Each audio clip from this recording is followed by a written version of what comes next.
So who's leading the cover-up? Your guess is as good as mine. That's what we're trying to figure out. That's exactly what we're trying to figure out. The Massachusetts, well, certainly the Massachusetts State Police is involved.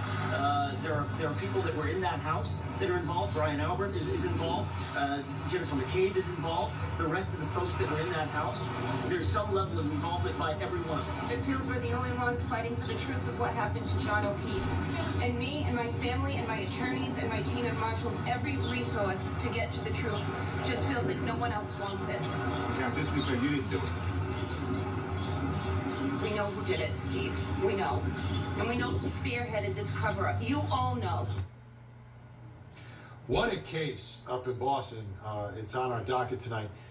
That's Karen Reed. She's accused of murdering her boyfriend, John O'Keefe. He was a Boston police officer. How did they say she did it? She ran him over with a car outside of a house where there was a house party, an after-hours house party involving, including some Boston police officers who were inside that party.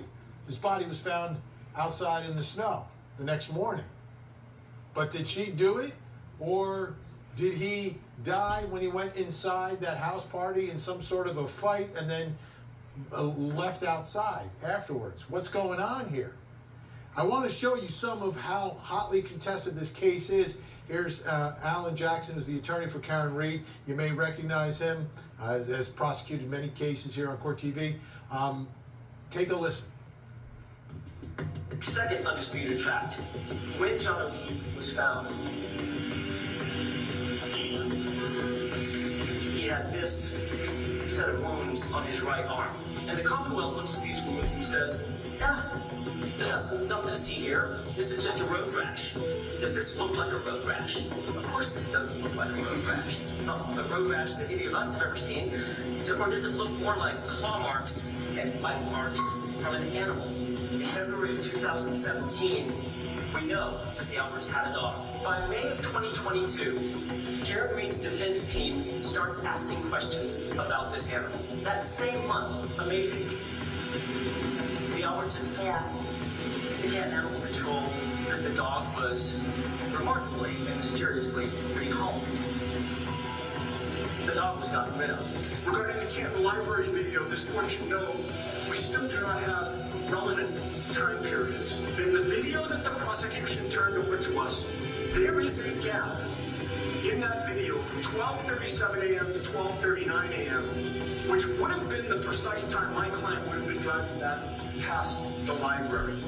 We know that that footage would show that my client's taillight was still intact at that point because she never struck John O'Keefe with her vehicle. Yet the prosecution has produced a video from the library with that crucial time period missing. But if John O'Keefe was beaten unconscious in, for instance, the basement of that house, and later moved to the front yard after the guests left, there's your answer as to why no one saw him. Why would Brian Albert rip it out the floor of his basement months after John O'Keefe was killed? The second question, why would he sell his house? So in the months following John O'Keefe's death, the dog has been gotten rid of, got rid of the evidence in the basement, got rid of the house, the crime scene itself. Your Honor, I would submit to the court that evidence is literally being destroyed right under our nose. What's going on up in Dedham, Massachusetts? Ben Chu, this is a case, it looks like, where the defense is being very, they're on the offense. They are pointing at a police cover-up and police responsible potentially for a homicide of a fellow officer here. You think they're biting off more than they can chew, or you think they're onto something here? Agree, Vinnie, I agree with you. It seems like they're onto something. They seem to be at least presenting some potential reasonable doubts. And Kirk, what do you make of all this? See, I would say it's beyond that. I mean, to me, everything that this prosecution has done, including the police, are demonstrative of this idea of a cover-up, this attempt at a gag order on Miss Reed, what have you.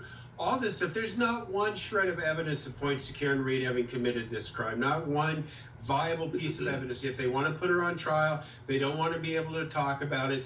Everything smacks of a cover-up, and the defense attorneys did an excellent job of illustrating exactly why, especially when we talk about 2 minutes of missing footage. How convenient for the prosecution that those 2 minutes are missing. So, yeah, everything here does not smell right, and hopefully Miss Reed will be acquitted and have a good civil suit on her hands. Eklund Mercy, we have about 30 seconds left here. This scene outside of the courthouse, I mean, these people are all supporting her. Yeah, the fact that there's elevated police presence inside the courtroom, not to protect against the private citizens, but to protect against other officers, speaks volumes. And I think that the defense attorneys, they have it. They have it. All right, folks, take a look. Massachusetts versus Karen Reed. There's a status hearing coming up September 15th. This is going to be an explosive trial, and obviously we'll stay on top of it for you. Up next. In tonight's Tank Tape.